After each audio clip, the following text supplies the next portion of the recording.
C'est sûr, c'est une brèche de plus. Ça s'accumule au reste, évidemment. Si le guide alimentaire canadien est adopté dans ce qui est à peu près lancé dans les médias ce matin, c'est clair que ça va être encore une petite part de marché qui va tomber. Une étude obtenue par la presse révèle que le nouveau guide alimentaire canadien abolirait les 4 groupes d'aliments connus depuis bientôt 50 ans. Difficile de trouver du positif pour les producteurs laitiers. Présentement, je pense que ça se rajoute à la morosité ambiante là, du contexte agricole. Le président des producteurs laitiers du Bas-Saint-Laurent, Gabriel Belzile, tient à rassurer ses membres. La modification aura un impact limité selon lui. La forme du guide changera, mais la promotion de la consommation de produits laitiers demeurera.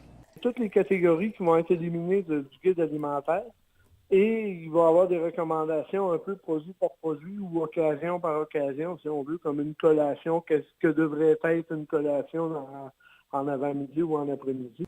Si les spécialistes de l'alimentation ont vanté pendant des décennies l'apport en calcium dans les produits laitiers, voilà que plusieurs alternatives sont désormais envisagées. C'est pas une source qui est très assimilable non plus. Je vais vous recommander de consommer plus de légumes verts, aller chercher des amandes, du lait d'amande, à la limite des produits de soya. Peu importe les changements apportés au guide, plusieurs consommateurs ont l'intention de conserver leurs habitudes.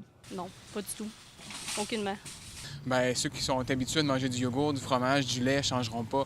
Dans un courriel acheminé, Santé Canada réitère que l'étude en question n'est qu'une façon de sonder l'opinion publique. Les conseils qui seront publiés dans le nouveau guide continueront de promouvoir la consommation de lait, de yogourt et fromage faible en matière grasse.